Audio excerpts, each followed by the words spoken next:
Olá, moçada, tudo bem com você? Vamos para mais uma aula hoje, uma aula de redação, tá? Trabalhar algumas coisas interessantes aí, sobretudo do momento que estamos vivendo, de possíveis temas que envolvam isso, tá? Então, bora aprender um pouquinho, fazer aí o nosso melhor, tranquilo? Só uns recadinhos aí paroquiais, certo? Então, como todos sabem, nós teremos que fazer algumas atividades avaliativas, certo? Então, vamos lá. Que atividade podemos fazer? Literatura já está lá postado, então você tem atividade para fazer. Então, pensando aí no que podemos fazer, literatura está pronto, certo? Agora vamos observar de redação. De redação, então, eu vou pegar a última redação que nós fizemos, certo? E mais uma que faremos, beleza? Então, essas duas notas serão as duas atividades que faremos de redação no primeiro bimestre, beleza? Quando a gente voltar, aí a gente vê aí a reescrita disso, como que a gente vai fechar, etc. Mas, para agora, será aquela redação que nós reescrevemos, a última, que era completa, beleza? E uma outra que faremos em breve, tranquilo? Então, vamos para a aula de hoje, um assunto bem interessante. Deixa eu compartilhar minha tela aqui com vocês. Vamos lá. Hoje a aula é sobre esse assunto aqui, ó, direitos humanos. Você já ouviu falar sobre a Declaração Universal dos Direitos Humanos? Pois é. Declaração Universal dos Direitos Humanos é um assunto muito importante para a nossa redação, não só para a redação, porque isso aí cai no Enem muito, tá? Lembrando que um dos requisitos do Enem é a Declaração Universal dos Direitos Humanos, né? Quando a gente está ali falando a respeito da nossa proposta de intervenção, então tem tudo a ver com o tema de hoje, certo? Então, o que eu quero trazer aqui para você hoje? Deixa eu pegar aqui a minha super caneta marca-texto, ok? Eu quero saber, primeiro, se você sabe isso aqui, ó. Isso aqui é o que significa Declaração Universal dos Direitos Humanos, tá? Então, essa é a sigla que você utilizará, beleza? Declaração de Direitos Humanos. Então, D de declaração, U de universal, D de direitos humanos, beleza? De direitos humanos. Então, fica aí dois Ds colocados em uma única, tá? Então, essa é a sua forma de escrever. Então, deixa eu só colocar aqui agora a minha super caneta aqui, ó. Quando você pensar em escrever declaração, sempre, primeiro você vai escrever Declaração Universal, certo? Dos direitos humanos, tranquilo? E então você vai abrir o parênteses, certo? E aí você vai colocar as iniciais, tranquilo? Beleza? Você, não sei se você já ouviu falar sobre ela, se você já leu o que significa essa carta, mas seria muito interessante que você a lesse, tá? Muito simples, basta você baixar aí no seu computador, você tem em PDF, facinho, facinho aí no Google, tranquilo?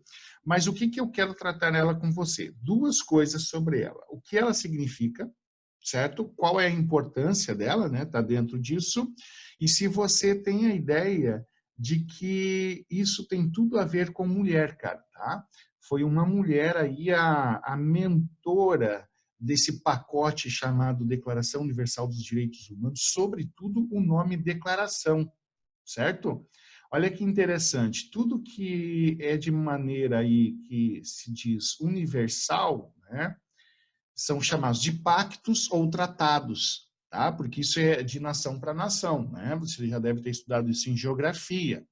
Só que a Declaração Universal dos Direitos Humanos, ela tem uma peculiaridade, né? Perceba que ela é chamada declaração. Por quê? Porque a mentora, né, dizem aí as más línguas, né, que a mentora, quando pensou em colocar declaração, foi justamente para que houvesse um engajamento do pessoal ali da sociedade americana, tal qual eles são engajados com relação à Declaração da Independência, certo? Então, ela quis trazer esse mesmo foco para dentro da Declaração Universal dos Direitos Humanos, certo? E isso aí tudo foi nos anos 40. Tá?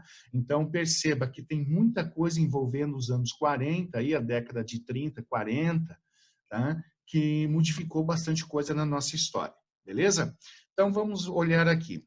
A Declaração Universal dos Direitos Humanos da ONU nasceu em 1948, tá? Então, fica ligado nisso, ó, 1948, beleza? A guerra foi em 1930 e alguma coisa, né? Os prenúncios 1945. Então, 1948 sentiu-se então a necessidade de organizar esse pacto universal aí sobre os direitos humanos, né?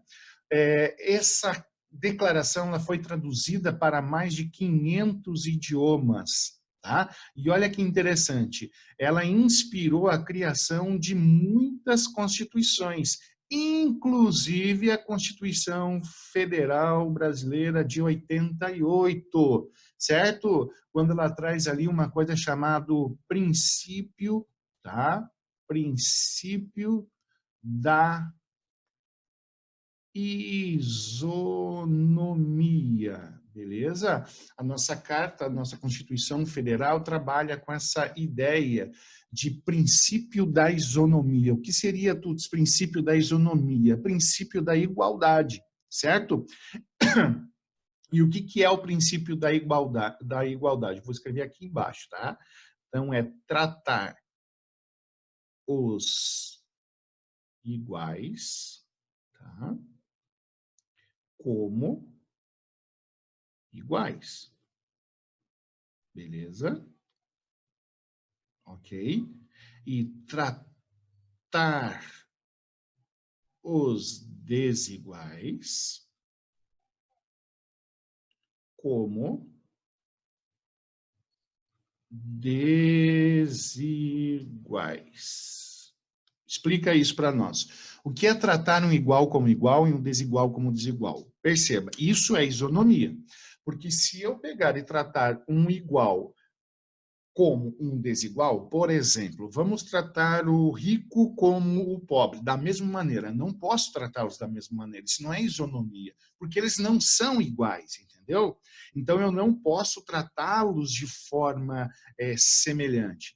Eu preciso tratar os desiguais, então, todas aquelas pessoas que se incluem nessa faixa, como essas pessoas, e tratar os outros. Isso é o princípio da isonomia, esse é o princípio que nasceu aqui com a Declaração Universal dos Direitos Humanos, entende? Essa é a grande importância desse tema. Outra coisa, apesar da existência da Carta da ONU, então, depois ali da guerra surgiu essa Carta da ONU, tá? Todo mundo sabe o que é a ONU, né? Organização das Nações Unidas.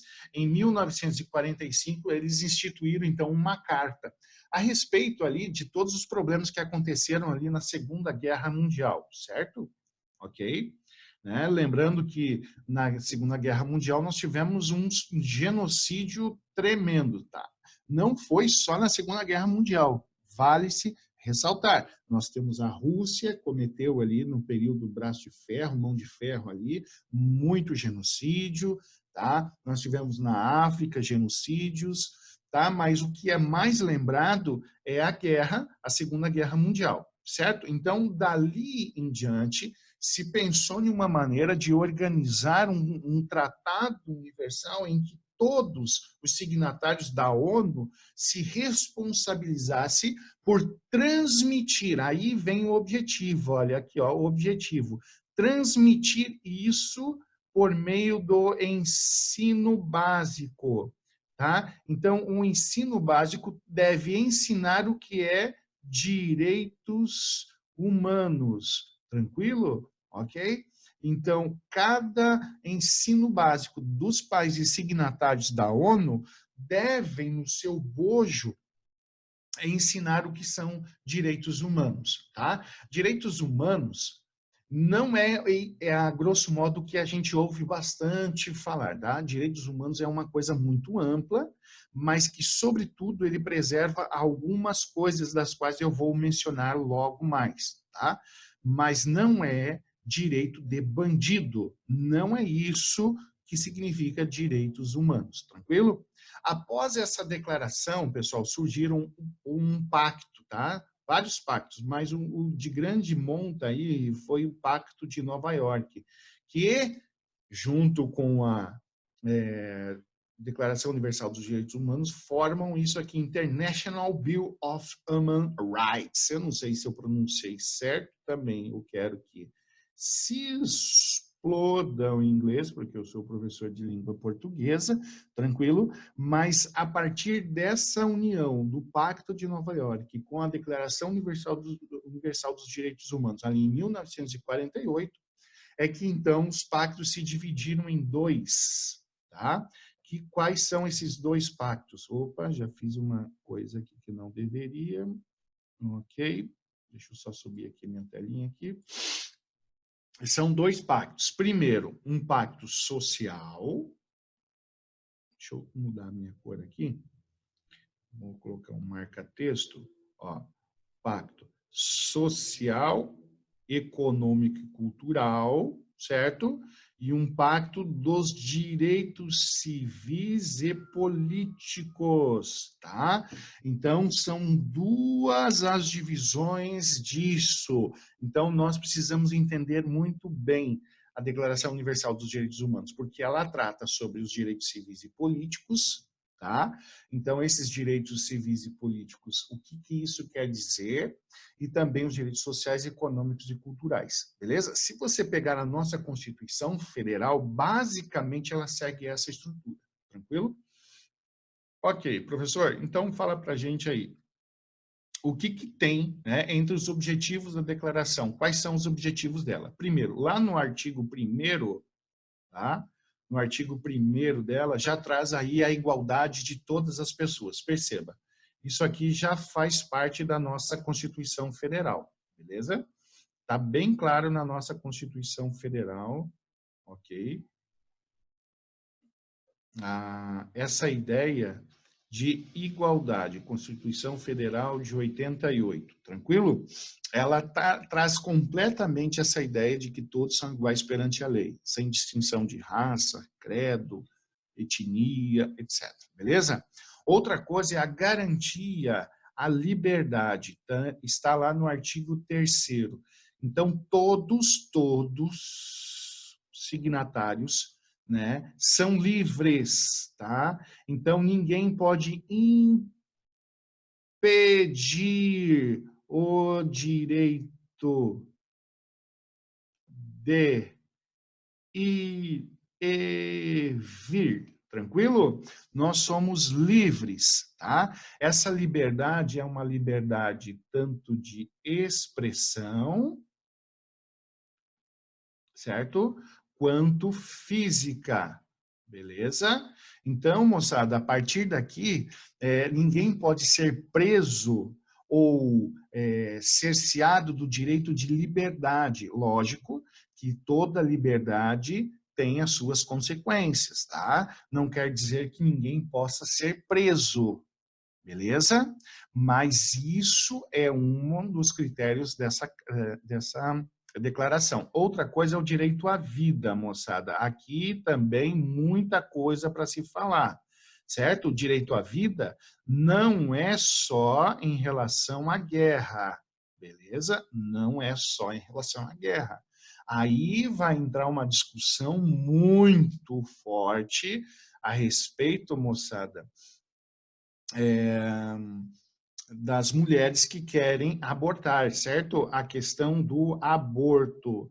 Então, na Declaração Universal dos Direitos Humanos, há uma defesa intransigente a respeito da vida, certo? A vida, ela é um direito que se sobrepõe a outros direitos, tranquilo? Beleza? Outro é a combate à tortura. Então, todos os países signatários, está lá no artigo 5º, todos os países que são signatários não podem utilizar método de tortura como forma de se alcançar a justiça. Então, que fique muito claro.